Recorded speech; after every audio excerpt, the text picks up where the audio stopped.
project. It's a Massey Ferguson 3125. It's not just finished and it hasn't really been tested.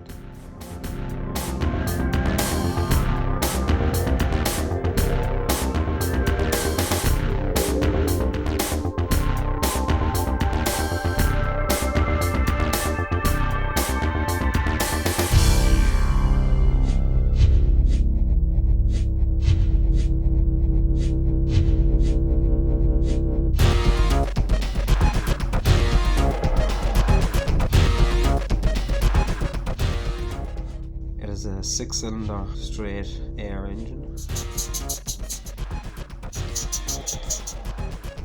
The gearbox has forward and reverse 1 to 4, high and low, and a speed shift.